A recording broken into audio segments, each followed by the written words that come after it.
ဒီနေ့ကျွန်တော်တင်ပြခြင်းနဲ့ယောဂတစ်ခုကတော့ကြည်လက်နေတောင်သူတွေမကြခဏဆိုသလိုကျွန်တော်တို့ဒီမွေးကူဆရာဝန်တွေနဲ့လာခေါ်တဲ့အခါတွေ့ရတဲ့ယောဂတစ်ခုပါအဓိကကတော့စိတ်လက်စိတ်ဝင်စားစရာယောဂတစ်ခုပါနွားတွေမှာဖြစ်တတ်တဲ့ဒီယောဂကတော့နွားတွေကဒီတိုင်းကျွန်တော်တို့အကောင်းကြီးပဲစားရင်တောက်ရင်စမြုပ်တွေပါလေခတ်တယ်ကောင်းလဲကောင်းနေတယ်သို့တော့ तू ကတစ်ခါကြားရင် तू ကဒီမျက်စိတွေမျက်လုံးတွေပြုတ်ပြတာဖြစ်ပြီးရင်ခါပြက်လဲသွားတဲ့ဟာပေါ့အကောင်းညံ့နေပြီးတော့ပဂရိအကောင်းညံ့နေပြီးတော့ကျွန်တော်ပြက်လဲသွားတယ်တချို့ကြတော့လဲနွားရှေ့ကိုအာယူပြီးတော့ခေါင်းကရှေ့ကိုကျွန်တော်တို့ငိုက်ပြီးတော့ဂျုံထိုးတယ်လို့ဖြစ်ပြီးတော့အခုလဲကျသွားတယ်ချို့နွားကြတော့လဲနောက်ကိုရုပ်ပြီးတော့ဖင်ဘက်ကိုရုပ်ပြီးတော့မှချင်းသေးတိုင်ထိုင်ပြီးမှလဲကျသွားတဲ့နွားတွေလည်းရှိတယ်ဒီနွားတွေကအကောင်းညံ့နေပြီးစားရင်တောက်ရင်လည်းပဲအဲ့လိုလဲသွားတယ်လဲပြီးတော့လဲဘုံနဲ့ပြန်ပြီးတော့သူရက်တယ်ဘုံနဲ့ပြန်ရက်ပြီးတော့နော်ဒီအစာတွေပါတယ်ပြန်စားတယ်စမြုပ်ခတ်တယ်နော်မူရင်အတိုင်းပြန်ပြီးတော့နေတယ်ပေါ့လေအဲ့လိုခါကြတော့ဒီတောင်သူလယ်သမားများအနေနဲ့ကြတော့ဒီကိစ္စနဲ့ပတ်သက်ပြီးရင်ထူးဆန်းတယ်ပေါ့နော်နွားဂျုံထိုးတယ်လို့လည်းဖြစ်သွားတယ်ရှိလဲတဲ့အခါဂျုံထိုးတယ်လို့ဖြစ်တယ်နောက်ပြီးတော့အကောင်းကြီးအဲ့ခါကျတော့ကျွန်တော်တို့ဒီနွားပိုင်ရှင်တွေကဘယ်လိုထင်လဲဆိုတော့ဒီဒါဟာရိုးသားမဟုတ်ဘူးပယောဂဖြစ်တာပဲဆိုပြီးတော့အဲ့တော့နွားတွေမှာကျွန်တော်တို့ရှေးတုန်းကလည်းတောတွေမှာသိနေတဲ့ရာဇဝင်တစ်ခုရှိတယ်ဗျအဲ့ဒါကတော့ကျွန်တော်တို့အောင်နိုင်ဆိုတဲ့နွားကြောင်သားလေးကဒီနွားကြောင်တဲ့အခါမှာဒီနွားတွေကိုလည်းကြောင်နေတဲ့အခါမှာပေါ့လေသူကဒီသူ့ရဲ့နှလုံးသားကြီးပြဿနာလေးဖြစ်ပြီးတော့သူကတကြီးသမီးနဲ့ဒါဖြစ်တယ်လို့ဒါဗဇက်ရာဇဝင်ပေါ့လေဖြစ်ပြီးတော့သဘောမတူတဲ့အခါကျသူရက်တွေပါတွေတောက်ပြီးတော့ဒီအောင်နိုင်ကကျွန်တော်တို့ကွယ်လွန်သွားတယ်ပေါ့ကွယ်လွန်သွားတယ်တည်သွားတဲ့အခါကျတော့သူကနတ်ဖြစ်တယ်နတ်ဖြစ်တဲ့အခါကျတော့ဒီ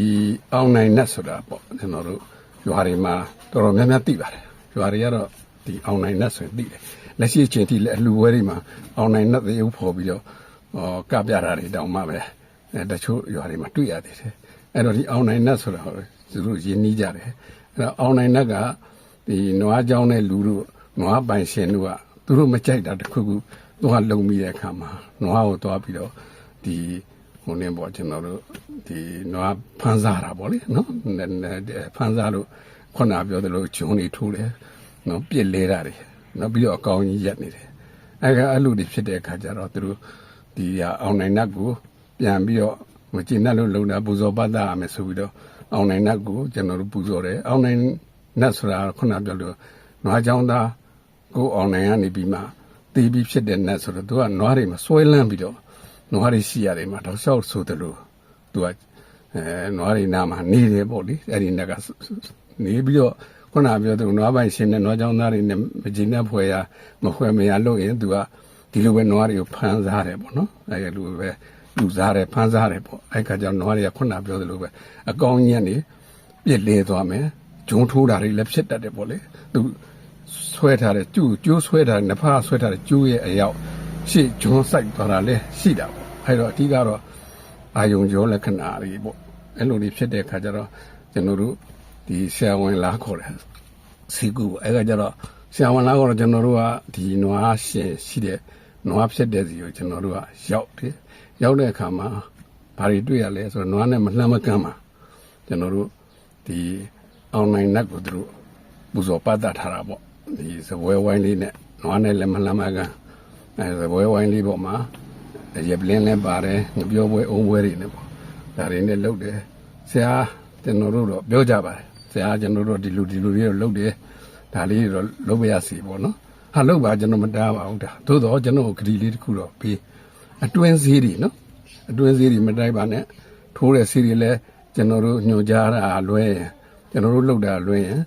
မလုပ်ပါနဲ့အဲ့ဒီဟာလေးတော့ခင်ဗျားတို့နဲ့ကျွန်တော်တို့အပြန်အလှန်ဂရီပေးရမယ်ခင်ဗျားတို့ဒီလိုလုပ်တာကိုလည်းကျွန်တော်ဘယ်လိုမှနော်ဟိုလည်းမပြူဘူးလုပ်ပါဟိုစိတ်ကြိုက်တယ်ပြင်ပကတော့ဘာလုပ်လို့သို့တော့နွားတဲ့ဟိုတော့ပါဇက်ကတော့ဝင်းနေပို့မယ်စီးရီကတော့ကျွန်တော်တာဝန်ယူမယ်အဲ့ဒါတွေတော့မလုံးနဲ့ ဆိုပြီးတော့နော်သူတို့ရဲ့ရိုးရာစိတ်ချမ်းသာတယ်လို့လောက်ကြတာပေါ့လေဒါပေမဲ့ကျွန်တော်တို့ကဒါဒီအလုပ်လုပ်နေတော့စိတ်ဝင်စားတယ်ပေါ့အဲအကြောင်းမို့လဲကျွန်တော်တို့ကဒီနွားကြောင်းသားအောင်နိုင်နတ်ဆိုတာကိုကျွန်တော်တို့လေးလာတာပေါ့လေးလာတော့ခါကျတော့သူတို့ကဒီလိုဖြစ်လာပြီဆိုရင်ခုနပြောသလိုနွားကြုံတိုးသလိုတွေနော်ဖြစ်လာပြီဆိုရင်လဲပြီဆိုလို့ရှိရင်ပြီးရင်လည်းမတက်ကြီးရအကောင်းပဲစားပြီဆိုရင်သူတို့ကအောင်နိုင်နတ်ကိုကျွန်တော်တို့အောင်နိုင်နတ်ကိုလည်းပြောအောင်ဆိုပြီးတော့သူတို့ကတခါတည်းရွာထဲမှာရှိတဲ့နော်ပလွေသမားပလွေမှုတ်မယ်ပလွေမှုတ်ပြီးရင်ရှိတဲ့ဒိုးဘက်လေးအိုးစီလေးနဲ့လက်ဝင်းလေးနဲ့ဘုံညာနဲ့ပေါ့နော်ကျွန်တော်တို့နွားကြီးရဲ့မလှမ်းမကမ်းပါပဲအောင်နိုင်ကိုပြော့အောင်ဆိုတဲ့သဘောမျိုးနဲ့လဲနော်အဲ့ဒါအိုးစီဒိုးဘက်လေးတီးမယ်လက်ဝင်းလေးတီးမယ်ရက်လက်ပူစောပတ်ထားတယ်ကကြခုံရတယ်ပေါ့ဗျာအဲ့လိုလေးတွေလောက်ကြတာပေါ့လောက်လဲကျွန်တော်တို့ကဒီပြင်းပလောက်တာတွေရိုးရလို့စိတ်ချမ်းသာတယ်လို့လောက်ကြပါနော်ကျွန်တော်တို့ကမပြောပါဘူးနော်လောက်ကြအဲ့တော့ကျွန်တော်တို့အနေနဲ့ကြတော့လဲကျွန်တော်တို့ရဲ့ပညာရအရာဒါကိုစဉ်းစားဖို့ထုတ်ရမှာပေါ့လေအဲ့တော့ဒီလိုစဉ်းစားတဲ့အခါမှာကျွန်တော်တို့လဲဒီအတွေ့အကြုံတွေအရာပထမတော့ကျွန်တော်တို့အမှားရွံ့နေဖြစ်ခဲ့ဘူးပါတယ်ဘာလို့လဲဆိုတော့ကျွန်တော်တို့မှာကိုယ်ပိုင်တက်ခွဲကန်းတို့နော်အနီးနားမှာလက်ဆံစိတ်ကုတက်ခွဲကန်းဆိုတာလက်ဆံနေအတွက်တက်ခွဲကန်းဆိုတာကျွန်တော်တို့နည်းနည်းအလှမ်းဝေးတယ်ပေါ့ဗျာအမှန်တော့မြို့တိုင်းမှာရှိတတ်တယ်မြို့လောက်မှာရှိရင်ကိုကြေးရွာတယ်ကျွန်တော်လောက်လွယ်တာပေါ့အဲ့လိုလဲအဲ့ဒါတွေးတက်ခွဲမယ်စီးတက်ခွဲမယ်နော်ဒီမစင်းနေနည်းနည်းကိုတက်ခွဲမယ်အဲ့လိုလေးဆိုရင်ကျွန်တော်တို့ကဖြစ်လာတဲ့ကပ္ပယောဂါတို့နော်ကြံတဲ့ပိုးယောဂါတွေနဲ့မလွဲဘူးပေါ့တော့တော်တဏ္ဍဟာမလွဲနိုင်ဘူးပေါ့အဲ့ခါကျကျွန်တော်တို့ကခုလိုကြတော့လဲဒီအတွေ့အကြုံတွေရတော့ဒီကောင်ကနည်းနည်းလေးဟိုနေပြုတ်တယ်ခုနပြောသလိုပဲပြန်ပြီးကောင်းတယ်စားတယ်တောက်တယ်နဲ့ပဲတဖြည်းဖြည်းချင်းကြာမှသူကစိတ်လာတာပေါ့ပထမဆုံးလဲတာနည်းနည်းလေးတနေ့ကို2ချိန်လောက်လဲတာနေပြီးတော့နောက်ကျတော့3ချိန်လောက်လဲလာတယ်နောက်4ချိန်လောက်လဲလာတယ်နော်တဖြည်းပေါ့2ရက်3ရက်နေတော့စိတ်လာတော့စိတ်လာတဲ့ကြောင့်ဒီယောဂကြတော့ကျွန်တော်တို့ကဟိုတင်းပေါ့တခြားကျွန်တော်တို့ကျွန်တော်တို့ဒီအာယုံရုံးနဲ့ဆိုင်တဲ့ယောဂတွေနော်ကျွန်တော်တို့စာကလင်းတစီဆိုတာပတ်ချလေတဲ့ယောဂတွေရှိတယ်နောက်တော့ကကျွန်တော်တို့တွတ်ကြောင်ဖြစ်တဲ့ယောဂတွေလည်းရှိတယ်ကျွန်တော်အညာမှာနွားတွေမှာယောဂအကုန်လုံးလို့ကျွန်တော်တို့ဖြစ်တယ်တွေ့ဘူးလေပေါ့အခုနပြောဆိုပတ်ချလေတဲ့ယောဂလည်းနွားတခါတဲ့ကျိုးတခါတော့ခွင်းလေးလုတ်ပြီးတော့ကိုတခါတဲ့တိုင်တိုင်းစွတ်ကိုထားတာတိုင်ကိုပတ်ချလှဲ့ဟိုတစ်ချောင်းလှဲ့နေတာလှဲ့ဖို့နေရာမှာသူကသို့တော့အဲ့ဒီပတ်ချလေတို့ဘာလို့ကြတော့ဟိုခုနပြောသလိုဟိုချက်ချင်းကြီးပြန်ပြီးတော့စမြုပ်ပြန်မယ်ကောင်းတဲ့လက္ခဏာတွေမရောက်လာဘူးပေါ့ဒီဟာကြတော့ကျွန်တော်တို့ကဒီခုနလဲမယ်လဲရင်သူပြူပြတာနဲ့ချက်ချင်းပဲရက်ကန်လုပ်ပြီးထားတယ်ထားပြီးအကောင်းပကတိပဲအဲ့တချို့နွားရှင်ဆိုရင်သူနွားကိုလဲတတ်တာမှန်သိတဲ့ခါကျတော့နွားကိုတတိပေးတာဟဲ့ကောင်ကြီးတာကြီးမင်းပါညာဆိုပြီးတော့နွားကိုပုတ်ပေးနေလိုက်ရင်လဲမဲ့လဲကန်နေတော့မျက်စာတွေပြစ်လာတာနော်ဒီအာယုံကျော်ဆိုင်နေပြလာနေရွက်တွေပဲထောင်တက်ပြီးတော့ပြူလာမျိုးလုံးပဲပြူလာလဲတော့မှဆိုရင်သူနွားရှင်ကဟဲ့ကောင်ကြီးပါကြီးတာကြီးပေါ့နော်မလုံးနဲ့မင်းဘာဖြစ်လဲညာဖြစ်တယ်နဲ့ပုတ်ပဲသူကခြာသွားတယ်ပေါ့နည်းနည်းလေးတတိကလေးပေးထားတော့အဲ့လိုလေးတွေလည်းတွေ့ရတယ်အဲ့တော့ဒါနဲ့ကျွန်တော်တို့ခုနပြောလို့ယောဂပေါင်းမြောင်များစွာထဲမှာဒီယောဂခုနပြောသလိုထူးအတွင်းပြင်းလက္ခဏာလေးတွေကတွေ့ချုံရကျွန်တော်တို့နည်းနည်းပို့ပြီးတော့ခွဲခြားနိုင်လာတာပေါ့ဒီယောဂကြတော့ကျွန်တော်တို့အများအဖြစ်တော့ကျွန်တော်တို့ဒီယောဂဖြစ်လို့ရှိရင်ကျွန်တော်တို့ကတော့ဒီသူ့ရဲ့တထုတတစ်မျိုးပေါ့နော်တထုတတစ်မျိုးချုပ်တယ်တာပဲသူလေအဲ့တော့ဒီတထုတချုပ်တဲ့မှုဟာနော်သူကနည်းနည်းလေးဟိုနင်းပေါ့သူကဒီတထုကကျွန်တော်တို့အောက်ဆီဂျင်ပို့တဲ့ line မှာသူအရေးပါတယ်နော်သူရဲ့အောက်ဆီဂျင်ပို့တဲ့ line မှာဒီနွားရဲ့တွေးတဲ့ကနေအောက်ဆီဂျင်ဆိုနေရာအနှံ့မှာပို့ပေးရတယ်ဒါအရေးကြီးတဲ့ဟာမှာသူကဒီတထုနော်ဒီတထုကအရေးပါတယ်တထုဖြစ်တဲ့အခါကျတော့တခါတလေဒီကောင်ချုပ်တက်လာတဲ့အခါကျတော့ဒီကျွန်တော်တို့အောက်ဆီဂျင်ရဲ့ function ကလည်းခဏတစ်ဖြုတ်ငတ်သွားတာပေါ့လေဆိုကားများဆိုရင်တော့စီငတ်တယ်လို့ပေါ့နော်အောက်ဆီဂျင်ခဏပြတ်လက်တဲ့အခါမှာခုနပြောအာယုံရောလိုင်းကနေပြီးတော့သတိလစ်သွားမှာပေါ့သတိလစ်သွားပြီးရင်ပြုံးဝင်တဲ့သူ ခုနပြောတဲ့ပြုပြတာဖြစ်ပြီးလဲသွားတော့အဲ့တော့ဒီတတ္ထုတကဘာတတ္ထုတက်လေပြောရင်တော့အဓိကတော့ကျွန်တော်ကောပါပေါ့နော်ကောပါကြီးနီတက်ပေါ့ဗျာနော်ကြီးတက်ပေါ့ကြီးတက်ပေါ့နော်ကြီးနီတက်ပေါ့ကောပါချုပ်တဲ့တာကျွန်တော်တို့အဲ့တော့ကောပါချုပ်တဲ့တာဆိုရင်ကျွန်တော်တို့ကတကယ်တွေ့ကျင်တော့တက်ခွဲကနေပါနေနဲ့သေချာချာဒီ tissue cell တွေပါတွေထဲမှာကြည့်ရင်လည်းကျွန်တော်တို့ခက်တလီကြရင်တက်ခွဲကနေပါနေဆိုရင်ဖြည့်ပေါ်နိုင်ပါတယ်သို့တော့ကျွန်တော်တို့ကျွန်တော်အရင်တခါဆွေးနွေးကြမှာလည်းကျွန်တော်ပြောခဲ့ပူပါတယ်ဒါကကျွန်တော်တို့ဘယ်လိုမှနော်ကျွန်တော်တို့ခွဲကားနဲ့အလှမ်းဝေးတဲ့ခါကျကျွန်တော်မလုံနိုင်တဲ့ခါကျတော့ဒီနွားတွေကဒီလိုပဲကျွန်တော်တို့အတွေ့အကြုံလေးတွေကနေပြီးတော့မှတိတဲ့အတွေ့အကြုံတွေကုလာရင်လည်းပဲကျွန်တော်တို့ဒီတောင်းသူနေရာကိုကျွန်တော်တို့အကျိုးပြုပေးရပါတယ်အဲ့လိုကျိုးပြုတဲ့ကမှာဒီယောဂအဓိကချက်ချင်းကြီးတော့သူကဒီယောဂကြောင့်တော့ချက်ချင်းတည်တော့ဟိုမရှိပါဘူးဒီတည်သွားတဲ့အကြောင်းတရားမှလည်းတချို့တောင်းသူတွေကြတော့ဒီနွားလဲရင်းနဲ့ဘေးကကျွန်တော်တို့ဟိုရင်ပေါ့ဒီဇောင်းနဲ့နွားဇောင်းနဲ့ကကျွန်တော်တို့တန်းနေထုတ်ပြီးနေခြေတော့ကလန့်မိတယ်လဲတဲ့အခါကျတော့ပြစ်လဲတာဆိုတော့ခြေတော့ကလန့်မိတာတို့ဂျိုနဲ့ကျွန်တော်တို့ဒီဇောင်းနဲ့ရိုက်မိပြီးတော့ဂျိုကျိုးသွားတာတို့အဲ့ဒါတွေတော့ဒုတက်တွေလွန်ပြီးတော့ခုနပြောတဲ့ခြေတော့ကလန့်မိတယ်ခြေတော့ကျိုးသွားတယ်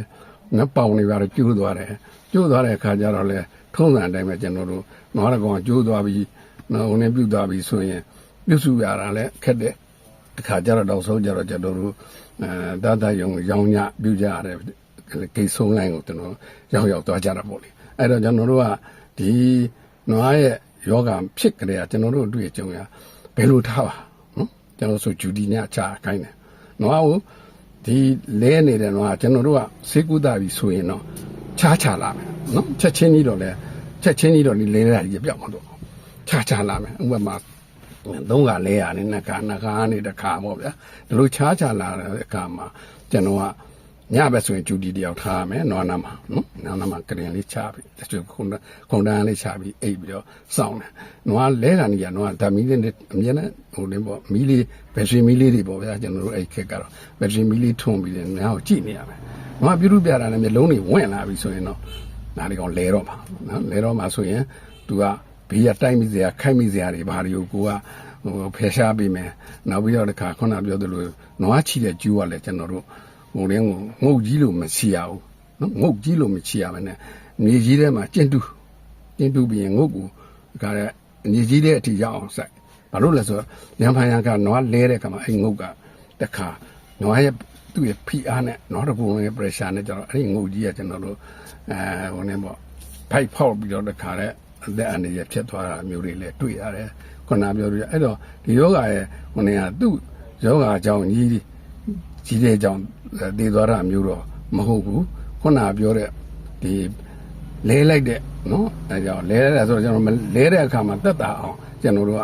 နွားကိုဆိုရင်ကျွန်တော်တချို့ရွာချင်းကျွန်တော်ဂျာဘကုန်းမှာဆိုနွားတကောင်သူကလည်းကားပိုင်ဆိုတော့တက်လက်တက်နိုင်တယ်သူကနော်ဇောင်းတဲထဲမှာထားနေဇောင်းတဲဆိုတာဘေးကတန်းနေထုတ်နေတန်းနေဟိုနေညက်နိုင်တယ်လဲနိုင်တယ်အဲအကြောင်းကျွန်တော်တို့ကသူကကားပိုင်လည်းဖြစ်တော့မိုးကယူတကားတယ်အကျယ်ကြီးဟိုနေပြုတ်ပြီးတော့အုပ်ပြီးတော့ငုတ်ကအလဲမှာထားပြီးတော့ရှိတယ်နောက်ပြီးတော့နွားလဲရင်တက်တာအောင်ဆိုပြီးတော့ကောက်ရိုးတွေပါလေချက်ခင်းပြအဲ့လိုခင်းတဲ့အခါလှုပ်တဲ့အခါကျတော့နွားလဲတယ်လဲပြီးပြန်ထားတာဟုတ်အဲ့တော့ဘာပဲဖြစ်ဖြစ်အောက်ကကောက်ရိုးနဲ့တက်တာအဲ့လိုတက်တာရင်မဲ့အခြေအနေကကျွန်တော်တို့ကုသမှု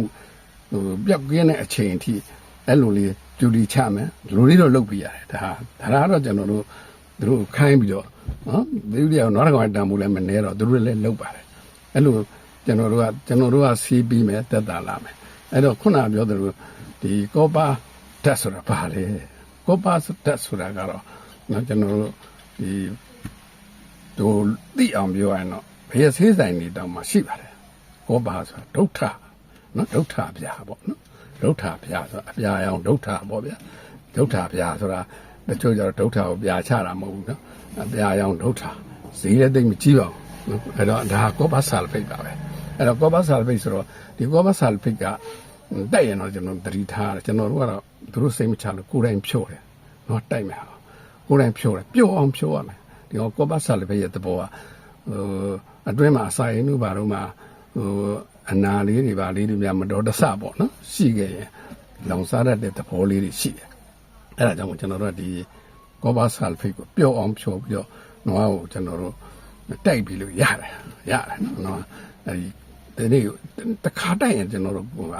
တပတ်မှတစ်ခါပဲတိုက်ရတယ်တနေ့လည်း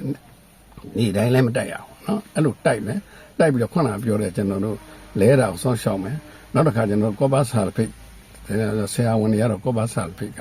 ကျွန်တော်တို့ဒီအကျော်တွေကနေထည့်ပြီးတော့ထိုးတဲ့ဆေးကြီးနော်တွင်းလိုက်ရင်တော့ဒါအမြန်ဆုံးဟိုနဲ့သက်တာတော့သို့တော်လည်းဒါမရနိုင်တဲ့တိုင်အောင်ကျွန်တော်ဆရာဝန်နဲ့အနှံဝေးရင်တော့ခုနကပြောတဲ့ကျွန်တော်တို့ပါလာဒုဋ္ဌပြာကိုကျွန်တော်တို့ညက်အောင်တေချာထောင်းကြည်နေအောင်ထောင်းပြီးရင်ဖြောပြီးရင်နွားကိုတိုက်နော်အဲ့တော့ဘယ်လောက်ပမာဏတိုက်ရမလဲဆိုရင်ကတော့ကျွန်တော်တို့နွားတစ်ကောင်ပါနော်ကျွန်တော်တို့ဟိုနေလက်ဖက်စားစွန်းတစ်စွန်းပေါ့နော်4 gram လောက်5 gram လောက်ထားပါတော့ကျွန်တော်4 gram လောက်ဆိုရင်ကိုရပြီကျွန်တော်အဲ့ဒါလေးဖြော်လိုက်ရင်ကျွန်တော်တို့ရေ1 လီတာပလင်းလေးနဲ့ဖြော်လိုက်ရင်ကိုပြလဲလေးအကြောင်းလေးတန်းသွားတာအဲ့ဒါလေးတိုက်ထားမယ်ငယ်ဆရာဝန်သွားခေါ်မယ်ဆိုရင်လည်းကျွန်တော်တို့ဆရာဝန်နဲ့တချို့ကြတော့လည်းဝီးတယ်နော်ဝီးတဲ့အခါကျတော့ဒါလေးတွေလှုပ်ထားမယ်ကျွန်တော်ပြောသလိုခုနနွားလဲတဲ့အခါအကြတတ်တာအောင်စီစဉ်ရမယ်ဘေးတွေကကျွန်တော်တို့ဟိုတဲ့ပေါ့ရောင်းတဲတွေပါတွေနာဟိုခြံနာဟိုနေခြံတိုင်းနေနာပေါ့လဲရင်ဘယ်လိုဖြစ်လာနိုင်လဲဆိုတာနော်ကျွန်တော်တို့တွေးပြီးတော့ဟိုကြိုတင်ပြီးတော့ကာကွယ်ပြီးတော့လုပ်ရမယ်ပေါ့နော်အဲ့တော့ဒီကောပါတော့ကျွန်တော်တို့ဒီကောပါဓာတ်ချုပ်တဲ့တာတော့နွားအတွက်ခုနပြောတယ်လို့ပြည့်မီဖို့ဆိုတာချက်ချင်းမပြည့်မီပါဘူးတပတ်နဲ့မပြည့်မီရင်ခုနနောက်တစ်ပတ်စက်တိုက်အကယ်၍ကျွန်တော်ထိုးရင်ကတော့ပူပြီးတော့ညပြန်ဆက်ပျောက်တယ်ပေါ့ဗျာသို့တော့ကျွန်တော်တို့စီမှာကောပါဆာလ်ဖိတ်ထိုးစီတက်ကတော့ကျွန်တော်တို့အခုတော့ကျွန်တော်လည်းငင်းကားယူထားတယ်ဝင်နေတူဆိုတော့ကျွန်တော်တို့သိမတွေ့ရသေးဘူးပေါ့နော်အဲ့လိုဒါပေမဲ့ဟိုလိုအသားစီးတွေထဲမှာလည်းကောပါပါတဲ့စီးတွေရှိပါတယ်နော်ဒါကောပါဆာလ်ဖိတ်ကြီးတက်ထိုးစီမဟုတ်တော့မှအသားစီးတွေကကောပါဆာလ်ဖိတ်ပါတဲ့စီးတွေထိုးရင်လည်းကျွန်တော်တို့တက်တာဖို့ရပါတယ်အဲ့ခါကျရင်ကျွန်တော်တို့ဒီຢာလေးကိုကျွန်တော်ရဲ့တောင်သူများကိုသိစေချင်လို့ဒါကျွန်တော်အရင်တစ်ခါကျွန်တော်စားတဲ့ချုပ်တဲ့ခြင်းဆိုတာတင်ပြတယ်အခုတစ်ခါကျွန်တော်တို့ဒီနော်ဟိုလည်းပေါ့